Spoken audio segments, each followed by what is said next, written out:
Boa noite, meus amores.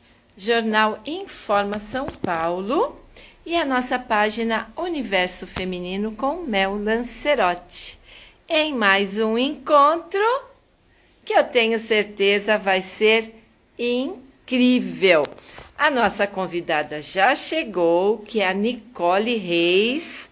Isso, vamos convidando os nossos amigos para virem nos prestigiar, participar desse bate-papo sobre intolerância religiosa. Quero a participação de vocês, conforme foram entrando, vamos interagir, comentar, conversar, participar. Nicole, olá! Olá, boa noite. É um prazer, viu, estar com vocês. O prazer é meu, que gostoso poder compartilhar com você de um tema, de certa forma, polêmico, não é não? Então, Bastante. eu vou apresentar o que eu tenho de você, depois eu quero saber quem realmente é Nicole. Mas eu tenho Perfeito. aqui um breve currículo, que a Nicole é palestrante do Santo, é isso? Também, também. E você defende a religiosidade dentro da comunidade LGBT, é presidente da ICOPS, Instituto de Cooperação Pública e Social. Também é coordenadora do movimento político de reflexão, ação cidadã e crítica do racismo religioso em São Paulo. Olha, Exato. um currículo cheio assim de questionamentos. São várias camadas, né? Várias personas. Exatamente. Agora, Nicole, isso é a sua atuação. Mas eu quero saber quem que é Nicole Reis? Quem que é você? Nicole Reis é uma mulher transgênero, afro-indígena, que trabalha atualmente, o meu trabalho fixo é no Centro Esportivo Tomás Mazzoni, no Centro Olímpico, né? Trabalho lá na parte administrativa e, paralelamente a isso, a Nicole Reis faz trabalhos sociais junto à instituição, ao ICOPS, né? Atuo hoje, assumi a presidência, né? Esse ano de 2025, a presidência do ICOPS foi agora no ano de 2025, e atuo também dentro do movimento Cidadania Axé, além de palestrar sobre a inclusão e a diversidade. Essa é a Nicole, 36 anos de idade, filha da Rita de Cássia, a quarta irmã, vinda de uma família de 7 irmãos, aí uma mãe guerreira que criou todos os 7 sozinha. Então, essa é a bagagem de vida. Acho que o maior exemplo de mulher para mim é ela, minha mamãezinha, que através dela eu acho que eu gatei essa força, essa garra e fui para frente.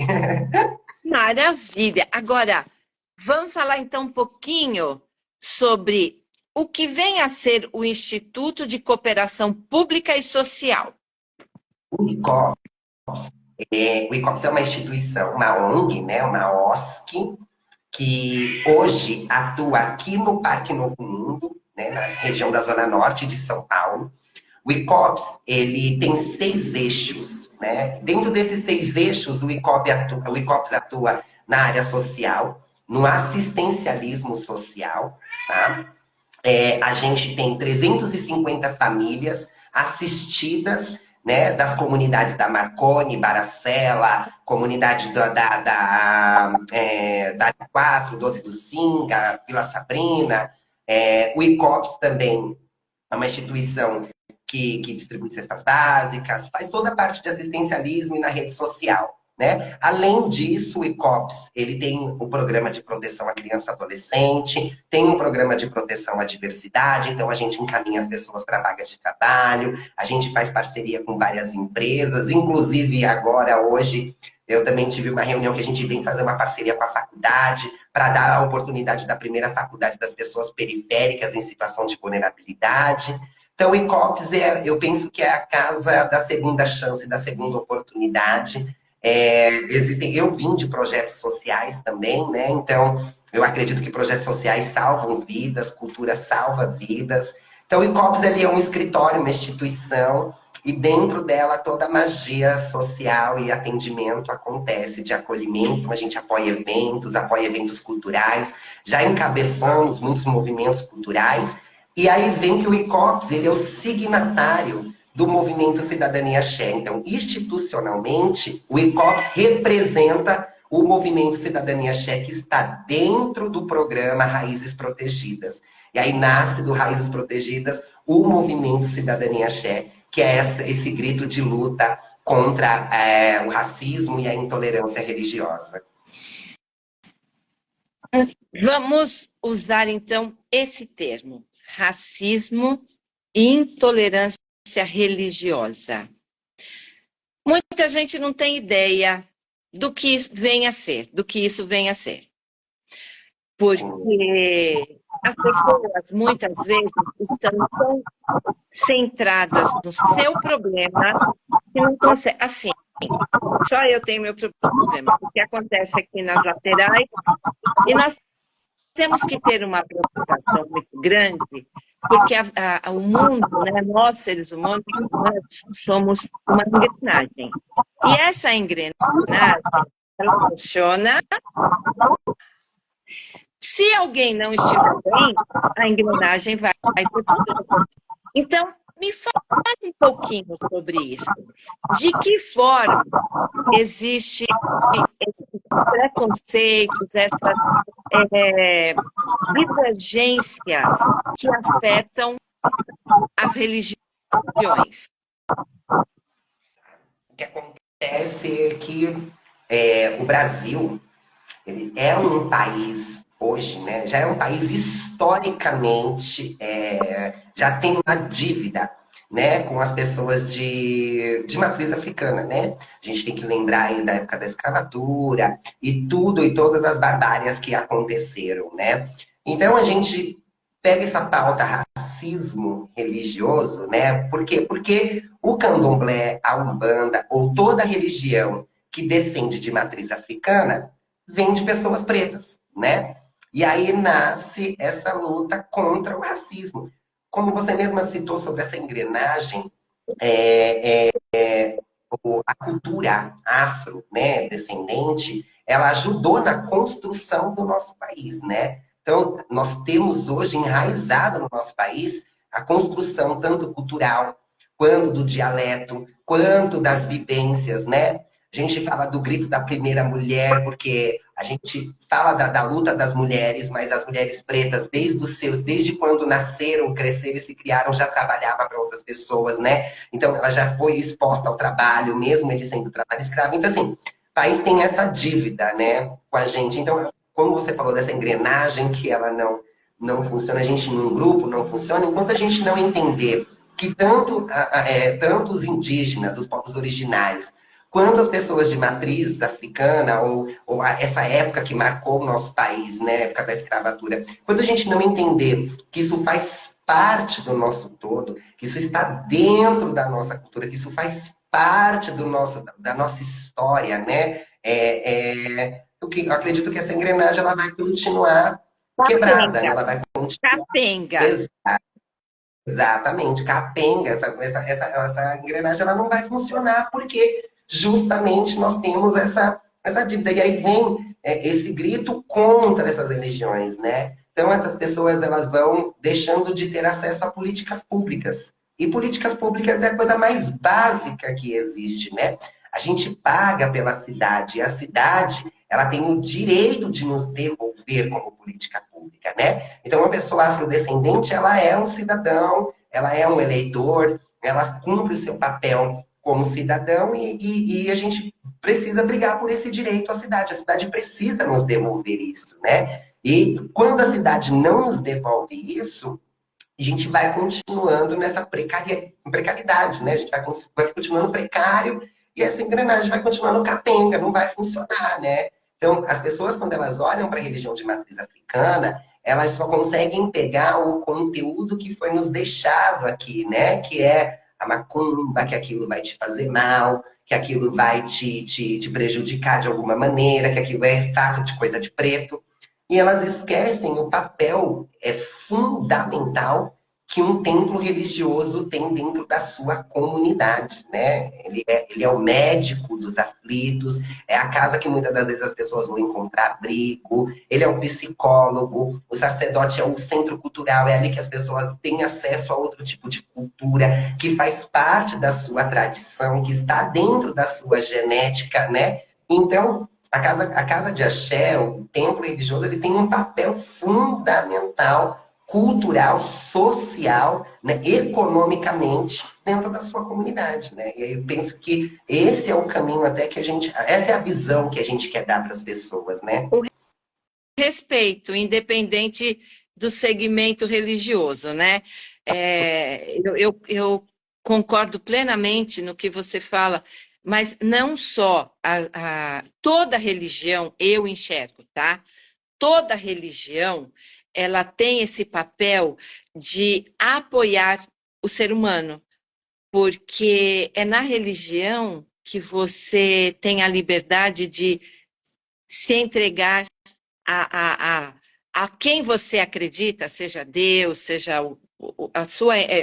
A quem você acredita, o seu mais íntimo problema, né? Então, a religião, ela tem esse papel de apoio, e eu creio que quem segue uma religião, não só aprende a buscar, a ter o espaço de busca, mas também aprende o temor.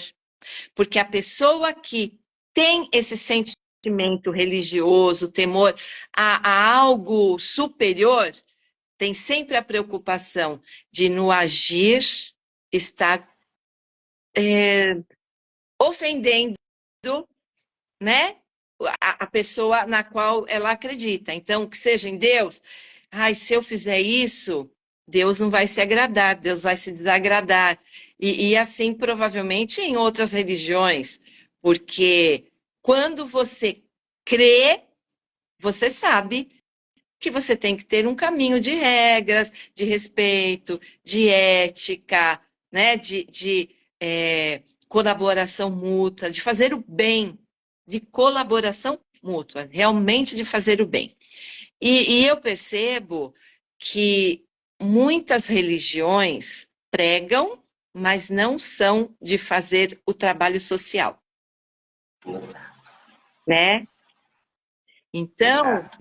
Então, muitas vezes existem críticas, mas nós temos que também ter uma visão, que principalmente a religião espírita, ela tem um trabalho social muito grande, muito grande. Então, é o respeito que nós temos que ter. Ó, Carlinha Bertelli, nossa coordenadora, fez um comentário. A fé é mais importante. Não importa a religião que siga. Exatamente, eu concordo. E a luta do movimento Cidadania Axé não é o embate contra outras religiões, né? O movimento Cidadania Axé, a principal pauta, o nosso lema é a paz interreligiosa, né? Porque a gente não busca o embate interreligioso, porque fé é íntima, né? Você vai de encontro com a sua natureza, e isso, porque a fé vai para além da sua espiritualidade, ela vai de encontro à sua natureza, né? Você vai se encontrar, você vai revelar a sua verdadeira natureza dentro da sua fé. E o movimento Cidadania Axé, ele tem como visão essa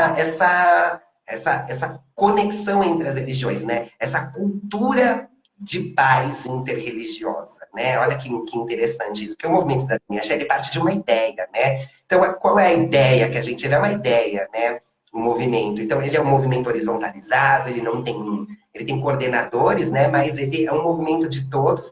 E a gente fez uma caminhada agora aqui na Vila Maria, que foi a caminhada no dia 19 de fevereiro, ou no dia 19 de janeiro. Foi num domingo, 10 horas da manhã. A gente levou padres, né, pastores, pessoas kardecistas, pessoas umbandistas, candomblecistas, pessoas de secretarias, para a rua da Avenida Guilherme Cotti, né, para a gente dar um grito de paz interreligiosa, da união entre as comunidades, entre as religiões, né? Então, acho que assim, o que faz eu ter, com perdão da palavra, mas o que faz, faz eu brilhar meus olhos, ou ter o tesão pelo movimento, que me deixa, né, apaixonada pelo movimento, é que ele não nasce para combater outras religiões. Ele nasce pedindo respeito e tentando empregar, ensinar politicamente, ensinar também as comunidades de várias vertentes, de vários credos, a essa cultura de paz interreligiosa, que só isso é que vai. A gente acredita que esse é o caminho para esse futuro medonho e ao mesmo tempo que a gente tem tanto anseio de chegar, né? Esse futuro de paz entre as religiões, que todos respeitem as suas naturezas e vá de encontro aí a essa comunidade inteira, né? Que todos nós acreditamos que todos vão chegar no mesmo lugar, né? Todos nós vamos para o mesmo lugar. Então, a gente tem visões diferentes, mas eu acredito que o ser criador é o único, né? Então, acho que ter a paz entre... Porque antes de você ter paz entre religiões, a gente tem que lembrar que a gente vive em sociedade, né? A gente tem primeiro conexões com pessoas, depois com suas intimidades. Então, assim, acho que o respeito, ele parte a partir do momento em que você tem essa conexão com o próximo. E a partir do momento que você se conecta com o seu próximo, sabe conviver em sociedade, a paz interreligiosa acho que já fica bem mais fácil, o caminho vai mais fácil para seguir, É viu? verdade. Você sabe, eu entrevistei um grupo que eles são exatamente um grupo de homens interreligiosos. Então, lá tem todas, até muçulmanos. Tem pastor, tem bispos, tem padres, e eles cantam levando essa mensagem. Eles levam a música, então tem todas as religiões, todas. E eles levam a música como uma mensagem de união e de paz. Não precisam ser separados. Nós somos seres humanos, somos irmãos, não podemos separar. Não pode ter essa divisão. E várias vezes eles já estiveram no meu programa, porque eles são incríveis, incríveis. Então tem Hare Krishna, mas assim, Que maravilha. maravilhosos, maravilhosos. E aí você comentou a respeito de escravatura e tudo mais. Então, quero compartilhar com você uma história da minha vida. A minha bisavó foi caçada a laço e viveu a vida toda que ela era apaixonada pelo meu bisavô. E quando... Isso faz, né, décadas. E quando ele vinha, ela era índia negra. Gente, peraí, deixa eu só parar aqui. Eu falo negra, porque antigamente me falavam assim. Negra é cor, preto é... Aliás, negro é raça, preto é cor. Às vezes existe algum contratempo de eu falar... eu tenho obrigatoriamente que falar preto, porque eu vou ofender se eu falar negro? Não, não. Existem duas classificações no movimento preto, né? Que tem a questão negro raça, negro tom de pele, negro vivência, preto militância, preto a voz que vai gritar no mundo, preto os movimentos, entendeu? Então, quando a gente for falar de pessoas, são negras, e quando a gente for falar de movimentos, é preto. Ah, que bom aprender! Então, a minha avó, ela era índia negra, e quem a caçou?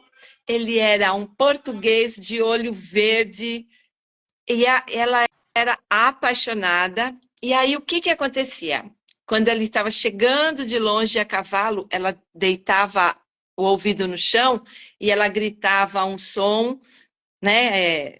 Não sei, era um som que a minha avó conta de vê-la falando, era um som que ela expressava porque ele estava chegando. Então, eu tenho uma história assim, E De uma... tá vendo, tá na nossa essência, né? Tá na sua essência, né? Então, eu tenho muito orgulho dos meus antepassados, principalmente as mulheres que foram assim muito guerreiras. Eu não tive o prazer de conhecer minha bisavó, conheci só minha avó por parte de mãe. E a minha mãe também sempre teve muito orgulho dessa nossa história, né? E isso para mim é gratificante eu poder dizer que eu tenho uma história dessa, que apesar dela ter sido caçada, né, não é que foi caçada, tipo, né, eu acredito que devia trabalhar na fazenda tal, mas elas contavam, a Bisa foi caçada a laço e viveram felizes, morreram assim, viveram a vida toda juntas e ela tinha paixão, ela deitava assim quando era tempo dele chegar. Então, para mim, é uma história que eu tenho muito orgulho de compartilhar, tá? E Maravilha, fico aí, feliz de ter escutado. hã? Eu fiquei feliz de ter ouvido. Porque, querendo ou não, é uma história bonita, né? E também fala de De amor, amor, né? de amor, exatamente, de amor. Ela era apaixonada por ele, você vê, e ela era negra e ele era, claro, né, português de olho verde e tal, mas enfim, é uma história que eu tenho orgulho de compartilhar. Aí, vamos mudar um pouquinho de religião e a Carlinha fez a seguinte pergunta, Nicole, aproveitando sobre intolerância. O que me diz sobre os casos de crianças trans que estão muito em evidência? Olha, é que mistura-se muito.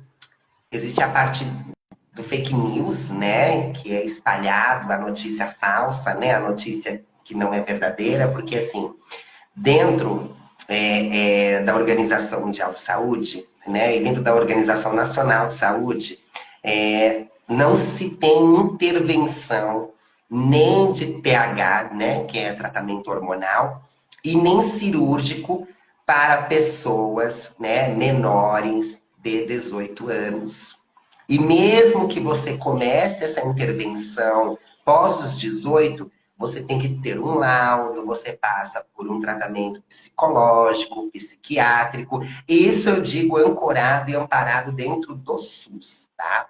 É o caminho que o SUS pede, né? Esse tratamento psicológico, esse tratamento psiquiátrico, para você começar a dar entrada no seu tratamento hormonal, na sua terapia hormonal, né? Então, essa questão, o que acontece? Acaba distorcendo muito essa questão de que há essas crianças que passam por esse tipo de questão. Agora, crianças transgêneros existem, né? Eu estou aqui para dizer porque eu fui uma, né?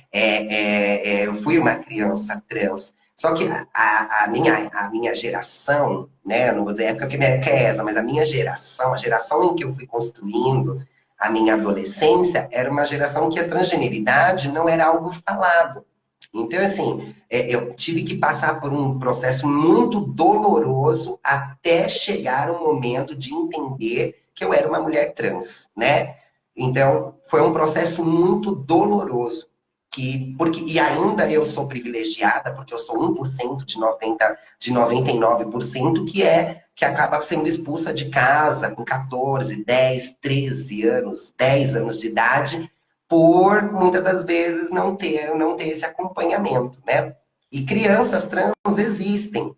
A diferença que eu acho é que, agora eu vou falar mais uma particularidade sobre o que eu estudo, o que eu vejo, que o acompanhamento psicológico naquele momento para essas crianças é muito importante e para os pais dessa criança é muito importante. Porque a criança está num processo de formação do seu caráter, de formação das suas questões, de formação também da sua sexualidade, né? E nesse processo de formação, não é que vai mudar essa criança ter mais convivência ou menos convivência com pessoas transgêneros, mas o processo de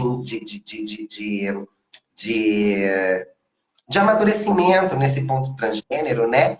eu acho que ele vai acontecendo e o acompanhamento psicológico eu acho muito importante. As crianças transgêneros, eu acredito que a mãe e o pai ele tem que estar muito mais preparado do que até a própria criança, né? Porque muitas das vezes a mãe tem aquela ideia de, eu não vou contra o que o meu filho está falando, mas talvez aquilo que a sexualidade ela é muito subjetiva.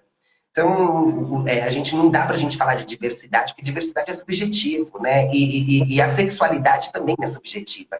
Então, assim, aquela criança ela está construindo um gênero, construindo os seus desejos sexuais, construindo a sua formação. E o pai e a mãe, ele tem que estar muito bem acompanhado para que ele entenda esse processo e, de alguma forma, ele proteja, mas não interfira, né? Se é que você me entende. Sim. E hoje em dia, essa questão das crianças não, de você não ter esse não para a criança, de você tentar esse amparo, esse autocuidado que a mãe vai ter, que o pai vai ter, de eu tenho que cuidar do meu filho, então se ele é assim, ele vai ser assim e ponto. E muitas das vezes acaba do processo, acaba não participando do processo mais importante, que é esse acompanhamento psicológico, para que essa criança também consiga se entender. Porque por mais que você transite, por mais que você passe pelo processo de transição, você ainda fica com vários tabus e ainda com várias sequelas ainda, né? Então é um processo que ele é longo, ele não é um processo claro que da noite para o dia a criança fala, mãe, eu sou um homem, ou eu sou mulher, e a mãe simplesmente muda a rotina daquela criança. Então, eu acredito que, assim, crianças trans existem, estou aqui para provar, porém, entretanto, eu acredito que o pai e a mãe precisam de muita preparação. E essa criança também, para ir lapidando essa criança e ela ir se entendendo e dando esse prazo, esse tempo para se entender, porque a transição precoce e ela não acompanhada, vai acontecer o quê? Uma disforia de corpo, uma disforia de gênero. Essa pessoa, ela acaba transitando, passando um processo doloroso para transitar. Chega lá, ela fala, não é isso e destransita novamente. Então, assim, isso causa um dano mental, emocional, é gigante. Então, eu acredito que a transição ela é um processo. Existem crianças trans, mas ela é um processo. A gente tem que respeitar esse processo de entendimento do corpo. Tá? Acho que eu estendi muito, mas acho que dá para Não, explicar. mas foi bom. Então, Nicole, me perdoe, mas eu vou polemizar um pouquinho. Quando você sentiu que você era trans? Olha, na verdade, não foi. Eu não vou conseguir te dizer claramente, olha, foi com tal idade, tal idade. O que acontecia é que eu, criança, eu de fato não queria vestir as minhas roupas. Então, assim, eu tenho uma irmã que ela é um ano de diferença, né, de mim. Então, a Camila, ela tem um ano mais nova do que eu. Então, nós duas estávamos ali na mesma faixa etária de idade, ali crescendo juntas, né? E chegava um determinado momento que eu comecei a só vestir as roupas dela. Então, toda vez que a minha mãe ia trabalhar, eu me vestia igual a ela para brincar com ela com tudo que era dela, né? Então, assim, a gente sempre dividia a boneca, então eu estava sempre ali com ela. E eu fui crescendo e fui entendendo. Primeiro, eu comecei pelo processo da escola, que para mim foi um processo muito doloroso também, né? A escola foi uma fase muito dolorosa. Então, assim, no processo da escola eu ia cada vez mais entendendo que eu não fazia parte do mundo masculino, né? Eu não estava, eu não me conectava com os homens, eu não conseguia me conectar com eles, mas o setor chave ali, a virada de chave foi aos meus 30 anos de idade. Foi quando eu, de fato, depois de um processo muito doloroso, longo de saúde, foi quando eu falei, agora não tem mais como, eu não consigo mais evitar, eu preciso começar a minha transição. E aí, depois da transição, os problemas de saúde que eu tinha simplesmente desapareceram, né? Então, o meu corpo estava dando sinais que, de fato, eu não estava bem comigo, mas a virada de chave mesmo. O que eu me lembro muito era sempre eu não me identificar desde criança como um menino, mas cresci como um menino, brinquei com meninos, passei a minha vida empinando pipa e, apesar que também isso é subjetivo, mas empinando pipa Eu adorava empinar pipa. saudavelmente, o menino saudável. A única questão é que o que ficou muito evidente para mim foi porque eu não conseguia estreitar esses laços, né? E eu não conseguia me identificar, não me enquadrava, não fazia sentido o mundo masculino, o universo masculino, eu não conseguia me inserir nele, né? Então, acho que ali começou, mas aos 30 anos de idade foi quando eu determinei, falei, não dá mais. Eu estava com muitos problemas de saúde, o psicólogo já tinha atestado que eu tinha essa questão de gênero, né? Que eu já tinha conversado sobre coisas muito particulares sobre, e aí acabou que aos 30 anos de idade eu, de fato, comecei a minha transição de gênero. Ó, aqui tem alguns comentários. Antônio de Oliveira. O trans gostaria de ter um filho ou filha trans? Ah, eu acho que assim, eu iria amar ter uma pessoa, um filho trans ou uma filha transgênero, porque o que acontece? O gênero não determina o caráter, né? O gênero ele não determina quem é aquela pessoa, né? O gênero ele vai determinar simplesmente como aquela pessoa se identifica para ela. Porque a transgeneridade, ela é íntima, ela é pessoal, né? Ela é íntima. Calma aí, gente, que o meu filho de quatro Eu patas tá ia aqui falar do meu lado. isso. Pega o bebê porque ele tá chorando. Tá aqui e ele não sai do meu pé, então, Pega ele, pega ele. então meu filho de quatro patas, ele é meu grude. Então, o que acontece? Eu iria amar ter um filho trans, uma pessoa trans como filho, porque, como eu falei, o gênero, né, a identidade de gênero não define o caráter, o amor, ou quem é aquele ser, aquele indivíduo, né? E a transgeneridade, ela não define nada, ela só é para ela, né? A minha transgeneridade é para mim, é para mim, é sobre eu, pessoa, e não sobre sociedade, né? Perante a sociedade, o que eu tenho que entregar é ser uma boa cidadã, ser íntegra, né? Cumprir o meu papel, meus direitos, meus deveres, acho que é isso. Como é que foi a aceitação da sua mãe? Olha, a minha mãe, por isso que eu falei que eu sou privilegiada nesse 1%, né? Dos 99. A minha mãe foi assim, a primeira a me dar o meu primeiro sutiã, foi a primeira que me acolheu, foi a primeira que olhou para mim e disse para mim que ela só tinha realmente medo do que o mundo ia ser para mim. Mas como já foi numa data muito madura, eu já estava muito madura, já estava já muito bem posicionada no mercado de trabalho, então já tinha uma vida estruturada, né? Foi mais fácil, mas a minha família, no modo geral, foi muito acolhedora, né? Assim, eu sou a tia favorita das minhas sobrinhas, dos meus sobrinhos, né? É a irmã ali acolhida. A minha família, assim, é o meu. Minha mãe, ela foi a coisa mais importante para mim no momento da minha transição, no momento da minha sexualidade, ela foi a mais importante. Então, assim, eu não vivi esse preconceito dentro da minha casa, nem dentro da minha família, né? Minha avó, com seus 87 anos de idade, para ela, eu sou a neta Uhum. dela, uma acolhida como minhas tias, ou seja, eu nasci numa família abençoada, coisa que 99% das minhas irmãs e das pessoas da minha comunidade, não tem essa oportunidade, né? Infelizmente, né? Porque quando você vira as costas, o mundo que acolhe, né? E esse Exatamente. é E o aí o que pecado. acontece é exatamente isso, né? Eu acho que eu só sou essa mulher empoderada porque eu não precisei ter medo dentro da minha base, que é a base mais Que é a importante família. da minha vida, que é a minha família, Porto né? Seguro. E ponderou, né? E eu falo de privilégio, né? Que eu sou uma privilegiada, e dentro desse meu privilégio, o que eu vou fazer com esse privilégio, né? Inclusive, as palestras de inclusão nascem daí, né? O que eu preciso fazer para as minhas irmãs que não tiveram esse acolho, né? Esse acolhimento, não tiveram essa mesma dádiva que eu De tive de ter uma família privilégio de ter o apoio acolhedora, né? familiar. Exatamente. Agora, essa pergunta é importante. Você acha que com 5 anos a criança deve começar a se vestir, por exemplo, como mulher? Na sala da minha filha está ocorrendo isso, está gerando um caos na cabeça das outras crianças. Eu não entendi, Você pode ler para mim de novo, só para Bem, eu captar aqui a então, ó, mensagem? na escola da filha da Carla Bertelli, tem Uhum.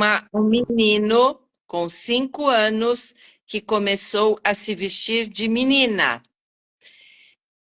E as outras crianças estão ficando sem entender, que eu acredito confusas, né? que estão ficando confusas. Então é isso, olha, você acha que com 5 anos a criança deve começar a se vestir, por exemplo, como mulher? Na sala da minha filha está ocorrendo isso, está gerando um caos na cabecinha das outras crianças. Como é, Eu vou. Oi? Desculpa. como é que nós podemos ajudar?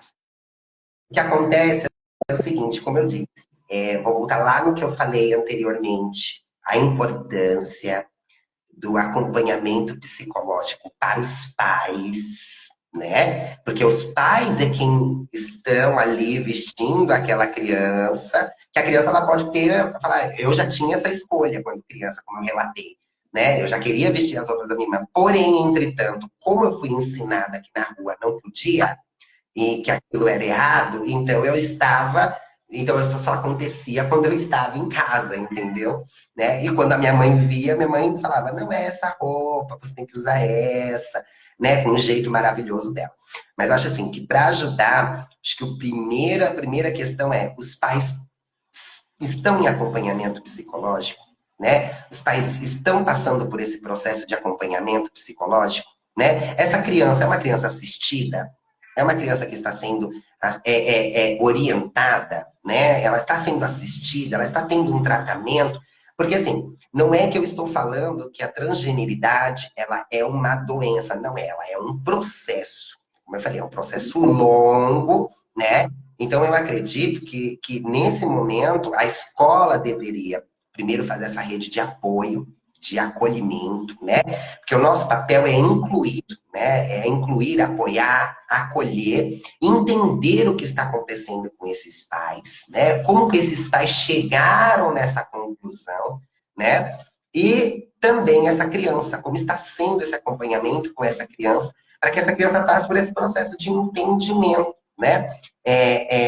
E depois também entender que também dentro daquela sala de aula, como é que está sendo essa questão dentro da sala de aula, porque a professora, a pedagoga nesse momento, ela tem uma grande responsabilidade também de tentar direcionar essas crianças. É porque assim, mexer com a pauta da criança é mexer no vespeiro, principalmente quando vai se falar de questão transgênero. E eu tenho um posicionamento que muitas das vezes vai um pouco contra o posicionamento da minha comunidade, né? Então fica um pouco polêmico. Então a gente tem que pisar aqui no vespeiro. Mas eu acredito que a melhor solução é o acolhimento e o acompanhamento e o entendimento dessa família, né? Porque assim, essa criança ela precisa ter esse entendimento. Como foi que aconteceu isso, né? Os pais muito mente abertas, mas os pais também têm que tomar cuidado, porque isso no futuro, se não for isso para essa criança já viveu uma infância já ao contrário do que ela muitas das vezes esperava para ela. Então, assim, a gente tem várias camadas dentro dessa situação, né? Mas acho que a princípio é o acolhimento e a questão psicológica muito importante. Temos mais comentários. Já que é uma opção pessoal, a sociedade não deveria aceitar os trans usarem os mesmos banheiros que as crianças femininas, já que é pessoal? É assim, na verdade, não é uma opção, tá? A gente não opta. Eu não acordo pela manhã e falo, bom, eu vou ser travesti. Né? Não acontece isso, como eu falei, é um processo, né? A gente passa por todo um processo de entendimento, tá? Outro posicionamento que eu acredito é que, assim, o poder público, ele tem que entender que existe uma demanda, né? Porque senão a sociedade vai continuar se degladiando. O poder público ele tem que entender que existe uma demanda. Eu não quero políticas para mulheres e eu não quero políticas para homens. Eu quero políticas para pessoas transgêneros.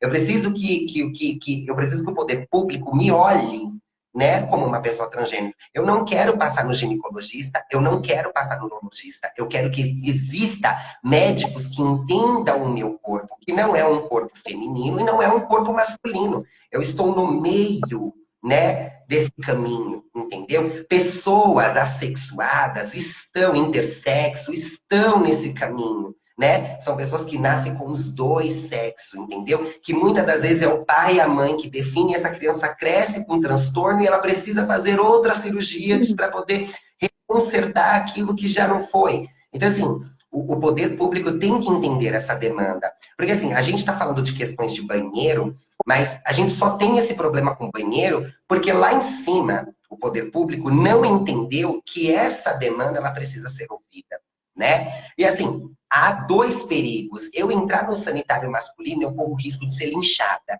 Eu entrar no sanitário feminino e eu autorizar, banalizar o sanitário feminino, pessoas crossdress, né? Existe uma classificação que se chama crossdress, que são homens héteros, cisgêneros, né? Que têm só o desejo de se vestir de mulher, mas eles continuam tendo atração por mulheres. Eles podem ter acesso a esse banheiro, né? Então, assim, mais um vespeiro, né? Igual a questão do esporte, né? Existe a categoria feminina, masculina. Por que o poder público não investe no esporte para pessoas transgêneras, entendeu? E aí o que acontece? Como a gente não tem essas políticas, a gente vai ter que se ancorar na política mais próximas às nossas. E qual é as políticas mais próximas à nossa?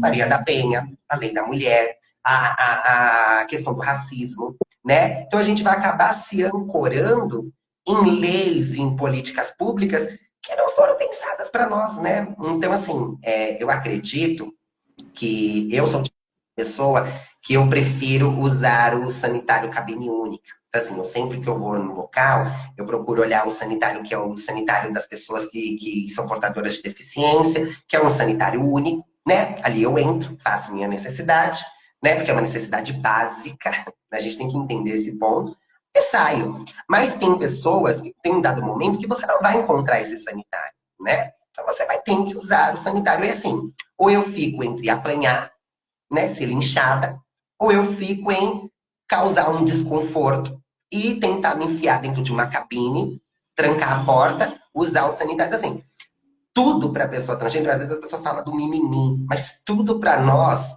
o processo de transição é doloroso, o processo para usar o banheiro é doloroso, o processo para políticas públicas é doloroso.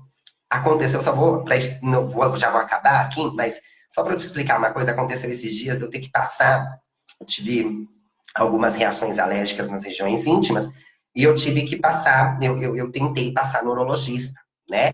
E o posto de saúde não deixou, e falou que eu tinha que passar com a ginecologista. Isso criou um grande desconforto, porque eu falei assim, mas calma, não, assim, eu não vou conseguir, eu vou tirar o lugar de uma pessoa que, de fato, está necessitando nesse momento de passar com a ginecologista, para eu passar com a ginecologista, sendo que o meu problema, acho que vai estar muito mais próximo do urologista. Eles, não, mas vai quando? Eu falo, mas eu conheço o meu corpo, calma. Então, assim, você nota que a sociedade está despreparada, o poder público está despreparado, os equipamentos públicos estão despreparados. Então, assim, uma das coisas que eu busco muito dentro da minha trajetória é tentar trazer políticas públicas para pessoas transgêneras, a gente de fato separar. Enquanto a sociedade não entender que eu não sou mulher, eu não sou homem, eu sou travesti, que as minhas políticas vão ser para mim, nada feito. O que você teve algo que você comentou que realmente é preocupante. O homem, que ele continua sendo hétero e se veste de mulher, e ele abusa, entra em banheiro. Quantas vezes isso já aconteceu? Então, muitas vezes não é um preconceito, mas é uma preocupação com as crianças, né? Você, olha, não te conhecia, mas já te admiro por essas postagens assim, bem conscientes. Precisa existir políticas públicas, banheiros diferentes, não é separados, banheiros próprios. Exato. Eu acho que, assim, a gente tem que entender que a gente está falando de questões básicas, né? Acesso básico. Ó, eu sou uma cidadã, eu pago, eu tenho meus direitos, eu tenho meus deveres, eu cumpro com o meu papel. Então, assim, a cidade, ela precisa me devolver essa garantia. Eu preciso ter essa garantia. Porque a partir do momento que eu estou localizada dentro da cidade, a cidade ela tem que me garantir saúde, cultura, proteção, né, segurança, saneamento básico. Eu preciso ter isso para sobreviver. Então, assim, como eu estou na rua e eu tenho uma necessidade básica e eu não consigo ser atendida na minha necessidade básica. Mas isso é porque lá em cima não entendeu que essa demanda precisa ser ouvida Tem que ter e uma não só ouvida, né? Precisa visão. ser revisada. O seu documento é masculino ou feminino? Nicole? Hã? Desculpa, Se não chama ouvi. retificado. Como? Retificado. Os documentos estão retificados, né? Então você já tem o nome Nicole. Sim, o meu nome é retificado. Em todos os meus documentos, banco, CPF, RG, são todos, meu nome é Nicole retificado. mesmo. Nicole mesmo. Isso. Agora, Nicole, é muita, assim, falta de humanidade a pessoa que não te direcionou para o profissional competente ao seu atendimento. Gente, como é que pode? E você está explicando. Então, eu ainda, assim, geralmente, acho que para algumas mulheres trans que são um pouco mal informadas, acho que para elas ainda seria, poxa, é claro, existe a questão, né, quando a gente faz cirurgia, né, assim, esse órgão ele tem uma outra questão, né, mas independente de transição de gênero, independente se você vai passar por uma resignação sexual, é um corpo trans, né? A gente precisa ter médicos preparados É, para o nosso corpo, exatamente. médicos que vão olhar para o meu corpo, entendeu? Porque assim, eu vou me sentir, como eu me senti extremamente constrangida, porque assim, eu precisava passar, né? Como não teve jeito, não consegui passar com o urologista, tive que estar lá com a ginecologista. Eu falei para ela: me perdoa,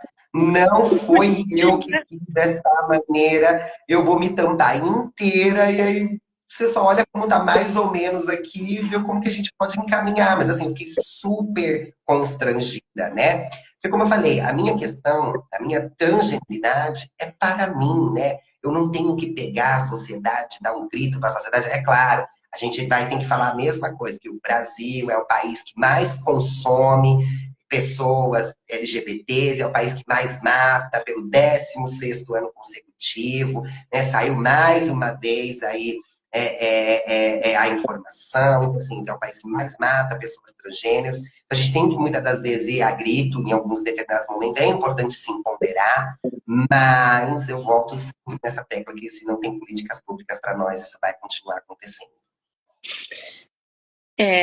E não existem pessoas que têm essa visão que vá representar, né? Eu vejo o Léo Áquila brigando muito, mas até agora as brigas acontecem, mas também não conseguiu direcionar para resolver, né? Infelizmente. A Leonora Áquila, né? A Leo Áquila, a Leonora, hoje ela é nossa secretária, né, de políticas para LGBTs. E eu acredito que assim, ela vem de um tempo, de uma época onde o sensacionalismo, né? Eu sou amiga dela, mas a gente debate bastante, tá? Tenho essa amizade com ela, mas a gente debate bastante. Mas assim, o sensacionalismo, essa questão de ibope, de, sabe, alarde, era a maneira de a gente conseguir o que a gente, né, Precisar. precisava ou queria. E, infelizmente, a gente teve grandes avanços, né? Nesse novo mandato, no mandato anterior, né? Grandes avanços para a comunidade LGBT, inclusive muito mais investimento. Mas eu acredito que a secretaria ela deveria olhar primeiro para essa base, né? Eu acho que a Leonora ela fez um grande trabalho de mutirão ao trabalho. Hoje, basicamente, 80% da comunidade de pessoas trans e travestis estão hoje no mercado de trabalho, graças aos grandes movimentos. Então, assim, teve, claro, ela teve sua significância, assim, ela teve seu papel, mas acredito que assim, ele está indo ainda para um papel só de garantias e não está indo para um papel de políticas básicas, de direitos Necessidade, básicos. a real necessidade. Sim, É, sim. porque duas situações que você acabou de comentar que realmente só vocês sabem a situação, a dor e o constrangimento que vocês passam num momento como esse, de precisar passar por um profissional. E como é que foi a atitude da ginecologista? Então, como eu acho que como eu fui muito jeitosa com ela entendeu meu lado, eu entendi o dela, né? A gente conversou muito, ela entendeu até a forma com que eu me comportei. Acho que ela olhou e falou, realmente, ela tem um outro pensamento, ela... E aí ela foi muito, muito tranquila comigo, atendeu ali, no dado momento, a necessidade que precisava. De qualquer forma, quando eu completar aí meus 40 anos, eu vou ter que olhar a próstata, não tem jeito, não dá para fugir disso, entendeu? As pessoas têm que ser claras, mas eu acredito que tanto ela entende que tem essa falha, esse buraco, É. né, dentro da nossa comunidade, que a gente não tem essas políticas públicas, não tem esse profissional. Tanto ela entendeu e ela, como profissional da saúde, ela se colocou, né? Acho que ela teve empatia, se colocou no meu lugar ali, tentou da melhor forma possível passar por aquilo, né? Mas é isso que eu tento explicar para as pessoas que eu acho que realmente precisa dessas políticas públicas urgentemente, porque e não é só esse constrangimento, né? São eu estou contando um fator isolado, mas existem diversas questões constrangedoras que a gente precisa falar sobre, né? Precisa conversar sobre. Carlinha, marca mais um momento com a Nicole para nós fazermos também essas outras situações. Olha aqui, o Antônio está falando o seguinte: deveria ser criado banheiro trans em, todo banheiro trans em todo mundo. Mulher trans, homens trans, pan, bi, etc. É o que você falou. Eu não tenho. A gente vai voltando para aquela mesma questão, né? Porque a gente pensa assim: a gente tem um sanitário dentro da nossa casa, certo? E a gente recebe as visitas. Aquele sanitário, as visitas, independente se é criança, adulto, homem, mulher, porque ele é o quê? Um sanitário individual, né? Então, acho que o problema está aí, um sanitário individual. Você tem um sanitário individual, quem se sentir à vontade de estar dentro dele, que entre e faça a sua necessidade, né? É Exatamente. simples. É Exatamente. simples. É muito simples. Exatamente. Carlinha, acho que na escola é complicado. Percebo que a mãe precisa de ajuda. Você é muito sábia, Nicole. Parabéns pela sua posição. Obrigada. E o Antônio, transexualismo é uma coisa hermafrodita. Peraí, transexualismo é uma coisa, hermafrodita é outra. Isso é porque, na verdade, o termo hermafrodita é um termo pejorativo. A maneira correta de se falar é uma pessoa intersexo, tá? A maneira correta é intersexo. Porque quando a gente fala hermafrodita, esse é um termo usado desde a década de 70, que é um termo pejorativo, tá? Então, é um termo que não se deve utilizar pessoas, a gente fala pessoas intersexo, né? E as pessoas transgêneros e intersexo, elas estão muito próximas. Porque o que faz a diferença entre o homem e a mulher é o hormônio. Ele é quem vai determinar, isso biologicamente falando, né? Ele é quem vai determinar a formação dos órgãos, né? E da genitália masculina e feminina. Então, o que acontece? O mesmo problema hormonal que acontece, a taxa hormonal que acontece na cabeça, no cérebro da formação desse feto, é a mesma condição que vai fazer na questão da genitália. Então, assim, as únicas questões é que vai ter mais para um lado e menos para o outro, tá? Então, a gente coloca as pessoas transgêneros ao lado das pessoas intersexo, são coisas distintas, mas ficam próximas, justamente porque o que vai fazer a diferença de um para outro são as questões hormonais, né? E para você transicionar de um gênero para outro, você só vai adicionar a questão hormonal. A única coisa que vai acontecer é que você não vai conseguir a formação desse órgão, né? Que aí tem a intervenção cirúrgica para mulheres transgêneros. Para homens trans não existe a questão de intervenção cirúrgica, mas é o que faz a definição, então é o hormônio, né? Tanto na formação do feto quanto no decorrer da vida. Então, a gente está muito próximo, são coisas distintas, porém estamos muito próximos e a maneira correta é intersexo. Nicole, mas então deixa só eu tirar uma dúvida. Porque, para mim, hermafrodita, inclusive, eu entrevistei uma pessoa hermafrodita. O que que ela me disse? Que ela nasceu com os dois sexos. Hum, É isso. Que agora exato, exato. o nome correto É intersexo. é intersexo. Porque aí essa pessoa ela vai definir qual ela. Ela não define. Essa pessoa não define. Quem define é os pais no nascimento dessa criança. Mas ó, aí me deixa um. Se os pais vão definir, e quando a criança ficar maior, ela não se sentir com aqueles. E aí? Por isso que eu estou tentando explicar que a questão da transgeneridade fica muito próxima da questão dos intersexos. Você está entendendo? Conseguiu entender? Que assim, o pai definiu. Por isso que o pai e a mãe, quando eu falo também de crianças transgêneros, não deve interferir. Ele deve acolher e levar essa criança para fazer um tratamento psicológico, né? Esse é o melhor caminho. E os pais também passar por esse tratamento, para que eles entendam e eles não interfiram nessa questão. Porque quando essa criança nasce com esses dois gêneros e acontece a cirurgia, a cabeça também recebe o hormônio, né? Então a cabeça também ela vai se sobrecarregar de testosterona e ela também vai se carregar de estrogênio. Então assim, então a gente tem essa questão. Então no decorrer da vida, aquela pessoa ela vai se perder.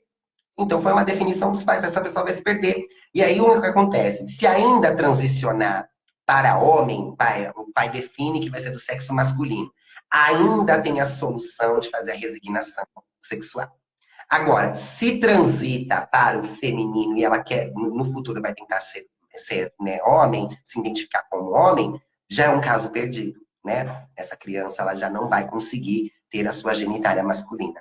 Ou seja, consegue entender o quanto é importante a gente ter esse tipo de política? O quanto é importante a gente entender, porque assim, os dois sexos não vai causar nenhum problema grave de saúde. Essa pessoa vai fazendo um acompanhamento até que ela tenha o discernimento.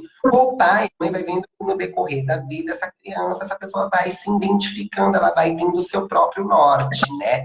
Então, é uma tarefa difícil, mas por isso que eu digo que é importante ter esses profissionais. Porque o profissional que entende a pessoa intersexo, que entende esses casos, é o mesmo profissional que vai entender uma criança trans. Exatamente. É o mesmo profissional que vai fazer um bom acompanhamento com essas pessoas trans, que no futuro não vai acontecer essa disforia de gênero.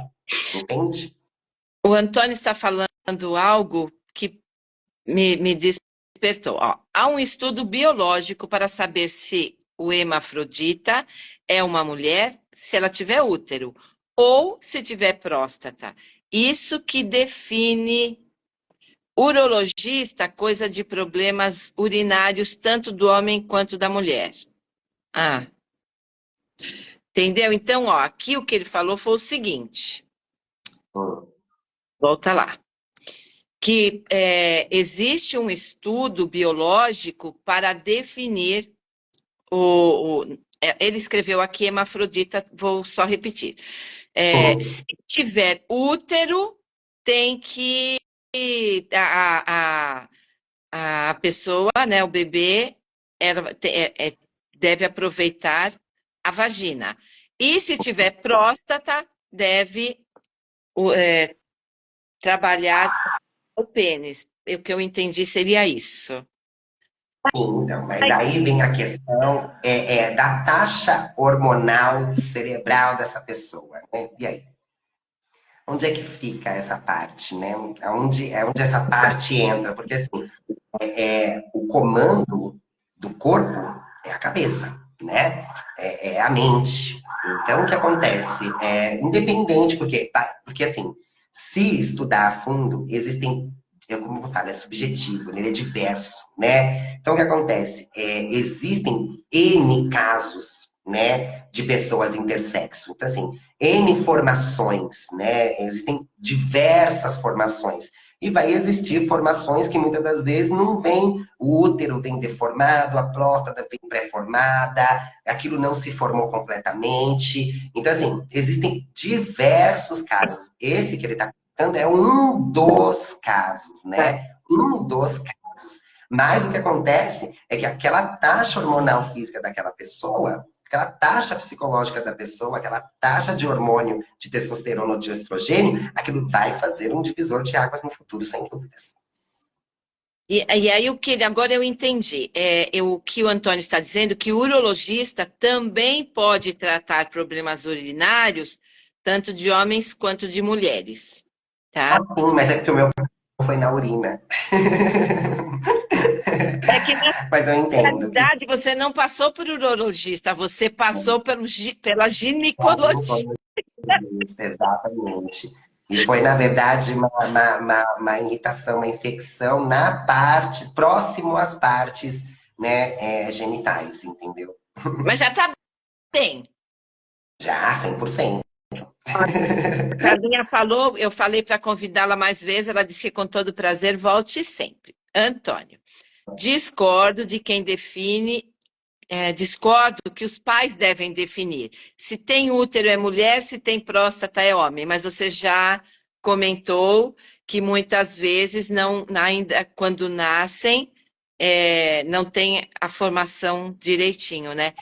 Com Até porque o útero não vai definir mulher, porque muitas mulheres acabam perdendo o útero por questão de câncer, muitas mulheres têm problemas uterinos, acabam tendo que retirar o útero, não podem ter filhos, então não é o útero que define, infelizmente, a mulher. E muito menos a próstata que vai definir o homem, porque também por questões do câncer e etc., vai acontecer uma determinada situação que a pessoa vai acabar tendo ali que fazer alterações no seu corpo. Aí o Antônio falou o seguinte: cérebro é uma coisa, corpo é outra. Sim, sim. Então, me explica direitinho para mim aí, para mim entender com calma, para a gente conseguir conversar e chegar num comum acordo.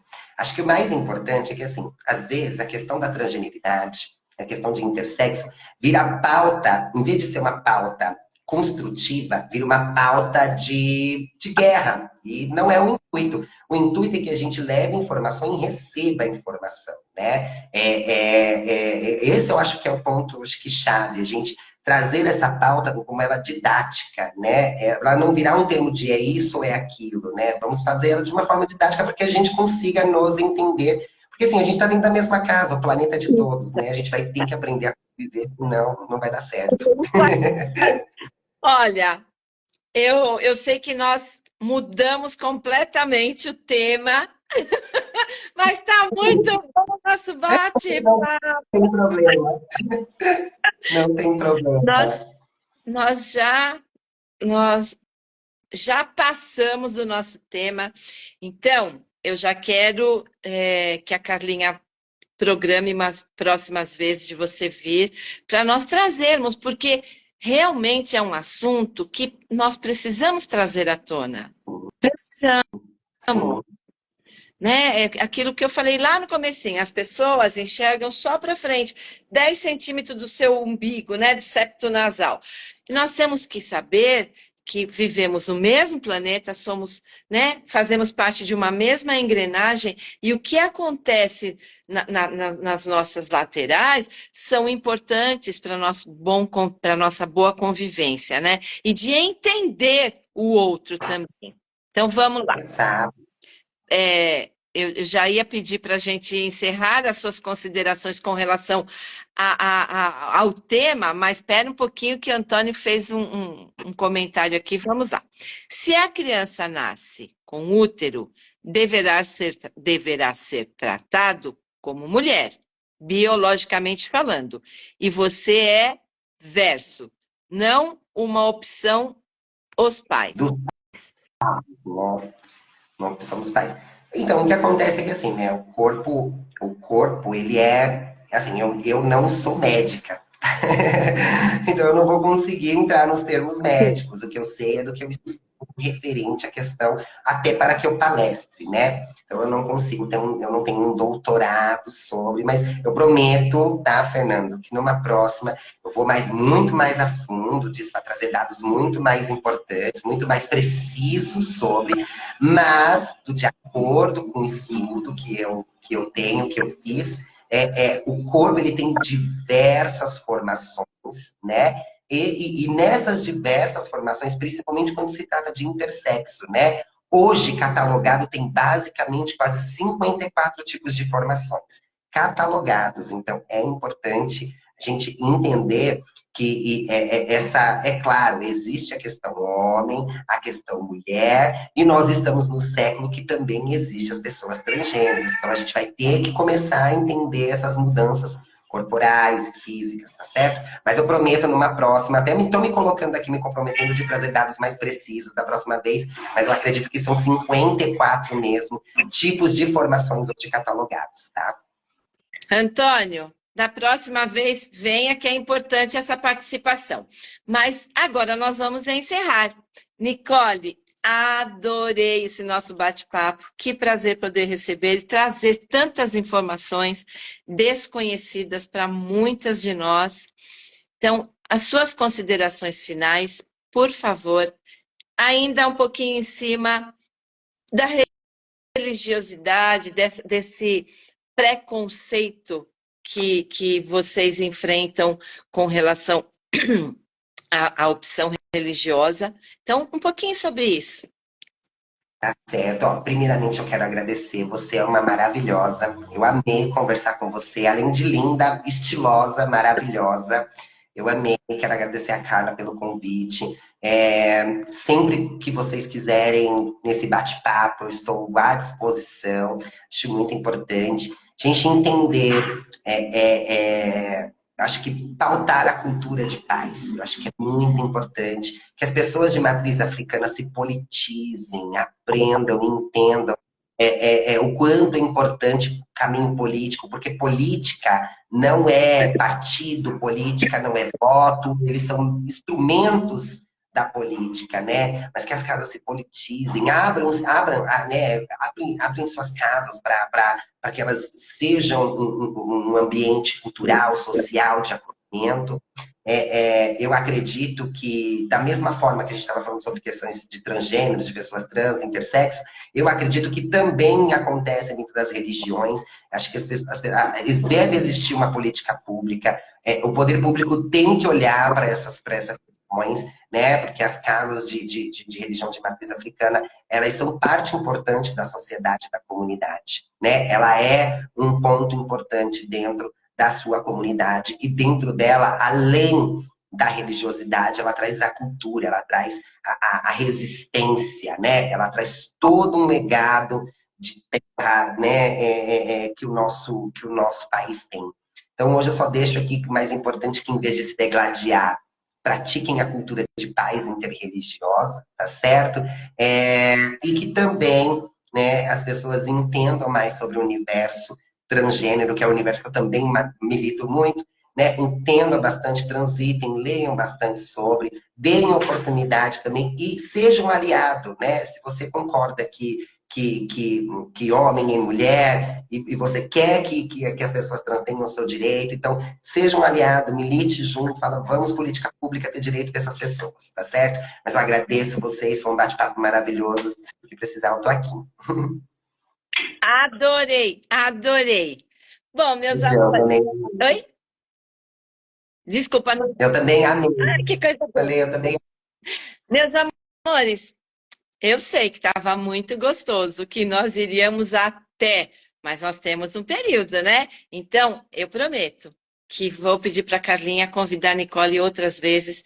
E aí, Antônio de Oliveira, entre para nós conversarmos, porque realmente é importante tirarmos essas dúvidas. É importante.